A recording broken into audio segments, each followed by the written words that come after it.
Bonjour et bienvenue dans Budget, le podcast qui te réconcilie avec l'argent. Je m'appelle Franck et jusqu'en 2017, j'avais du mal à épargner et j'étais quelquefois à découvert. En 2017, j'ai décidé de prendre les choses en main et j'ai réussi à mettre 10% de mes revenus de côté. En 2018, j'ai réussi à mettre 20% pour en 2019 arriver à 30% avec un salaire de plus ou moins 3 000 € en couple et un loyer de 975 €.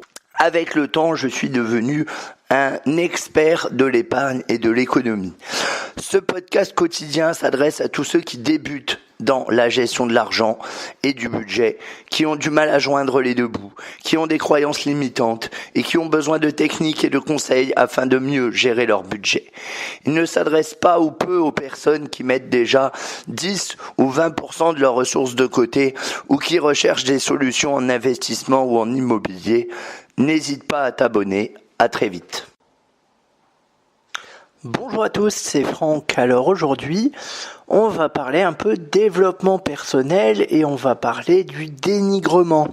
Vous savez, tous ces mots, ces expressions, ces pensées que vous vous dites envers vous-même, que vous êtes nul, que vous servez à rien, que vous êtes bon à rien, que vous n'arriverez jamais à rien, que etc., que vous êtes un mauvais personnage, que vous faites souffrir les autres.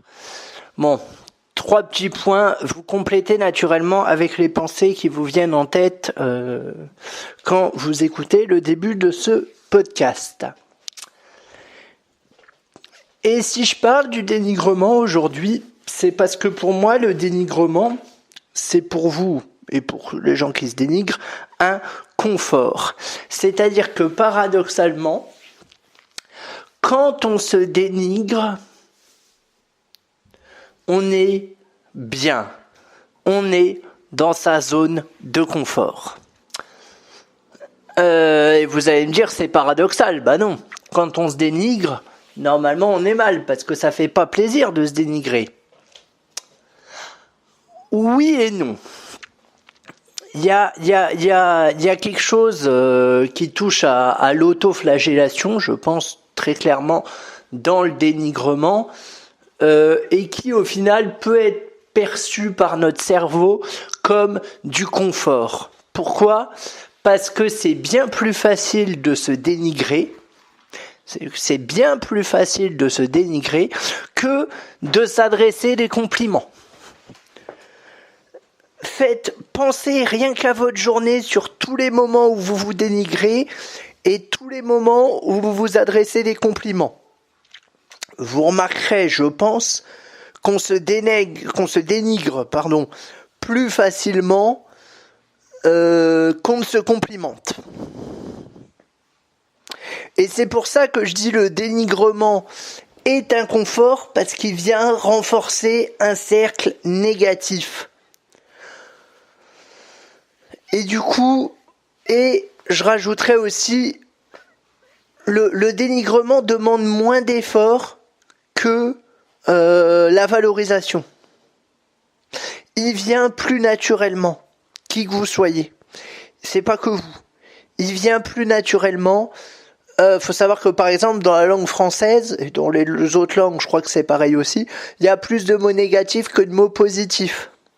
Si je vous dis trouver, je sais pas moi, je vous fais l'argent est positif pour moi et je vous demande de trouver des raisons pour lesquelles l'argent est positif pour vous, vous pouvez prendre un crayon et le faire.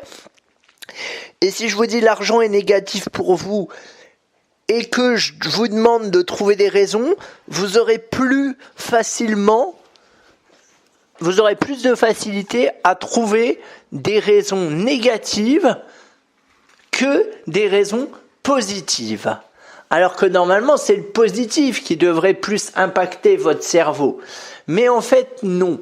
Pourquoi ? Parce que le positif, c'est l'inconnu. On est tellement habitué dans nos sociétés, et surtout dans la société française, à, je vais pas dire valoriser ce qui est négatif, mais l'ambiance globale est pas jolie, quoi. Enfin voilà, vous regardez les infos, vous avez une tripotée de négatifs, à part dans le trésor de Pernod, mais enfin voilà, globalement, on n'est pas au quotidien sur des choses positives. C'est rare d'avoir de la reconnaissance au boulot, etc., etc. Et du coup, votre cerveau, il est habitué à penser en négatif. Pour lui, le négatif, c'est sa zone de confort, c'est là où il est bien, voilà, il connaît. Vous vous flagellez, ça vous fait du bien, parce que comme ça, en plus de ça, vous vous mettez dans un statut de victime assez agréable pour le cerveau. Comme ça, vous êtes responsable de rien, vous êtes juste victime des autres, victime de la société. Hein, on est d'accord qu'on se l'est tous dit, ça. Non, mais moi compris, hein, là, je charrie un peu. Mais je m'inclus dedans, hein, vous inquiétez pas. Encore une fois, tout ce que je vous parle dans les podcasts, je le traverse personnellement. Donc c'est pas pour vous foutre de votre gueule que je dis ça, hein. C'est juste pour vous faire un petit peu réagir et essayer de voir les choses différemment, même si c'est pas facile. Parce qu'en fait, il faut se battre au quotidien contre cette négativité. Et c'est du boulot, parce que comme je le dis, le boulot, les collègues, des fois les amis, même la famille, la télé, la société, etc., etc., surfent sur ce négatif, sans même s'en rendre compte. Alors, comment sortir de ça ? Je vous avouerai que je suis encore en train de chercher, hein, je vais pas vous mentir, je vais pas vous dire que j'ai la solution toute trouvée. Déjà, il faut fêter toutes vos victoires. Ça, j'en ai déjà parlé dans un précédent podcast que je t'invite à écouter. Il faut célébrer ces victoires, même les plus petites, et surtout les plus petites. Pourquoi ? Parce que je prêche la méthode des petits pas, qui est de faire un petit pas à la fois. Ça produit moins de résultats sur l'instant, mais sur le long terme, c'est gagnant. Et nous, on veut avoir une vision long terme, tout comme dans la gestion de l'argent, il faut avoir une vision long terme et pas une vision court terme. Pour les investissements, c'est encore plus exacerbé, je dirais. Néanmoins, je vais pas vous laisser en carafe après cette explication, c'est pas mon style. Comment arrêter de se dénigrer ? Donc j'ai dit, célébrer toutes les petites victoires. Ça, c'est le point numéro 1.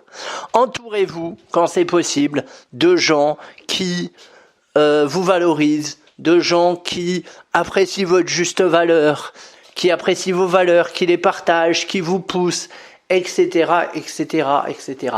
L'entourage est très important. C'est peut-être le moment de rechoisir vos amis. C'est peut-être le moment d'envisager de changer de travail si vous êtes en burn-out. Après, je dis pas que c'est facile, hein, c'est pas mon propos.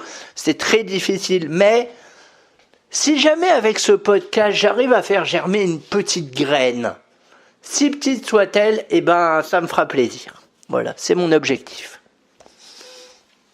Mais après, bien sûr que c'est pas facile de tous les jours trouver quelque chose de positif. Bien sûr que c'est pas facile de se concentrer sur ses réussites plutôt que sur ses échecs. Des fois, déjà, faut avoir conscience qu'on a des réussites, parce que des fois, on réussit et on s'en rend pas compte parce qu'on a une trop faible estime de soi, ou les autres ne nous le font pas remarquer, etc., etc. Et des fois, on passe à côté de réussite. Si ce matin, vous avez réussi à vous lever en 10 minutes, mettons, alors que d'habitude, vous mettiez une demi-heure, c'est une réussite, célébrez-le. Donc ça c'est je reprends, je m'excuse, c'est un peu décousu. Donc c'est la méthode des petits pas, premièrement. Deuxièmement, célébrer les victoires. Et troisièmement, l'énergie, les petits loups. Quand vous venez de faire votre séance de sport, si petite soit-elle, je vous dis pas de faire un marathon, mais vous faites des squats. Moi en ce moment, le matin je fais des squats, ou l'après-midi. Le matin ou l'après-midi je fais des squats. Et mon but, c'est de faire 5 squats de plus tous les jours. Donc là, actuellement, j'en suis à 105, il me semble. Donc là, aujourd'hui, je vais en faire 110. Mais après avoir fait tous ces squats, forcément, je suis content. Parce que j'ai produit un effort qui a produit un résultat. Vu que je suis à moitié tremblant, en train de suer et en train de perdre mes poumons. Voilà, mais après je suis bien. Et là, dans cet état-là, vous ne doutez pas de vous.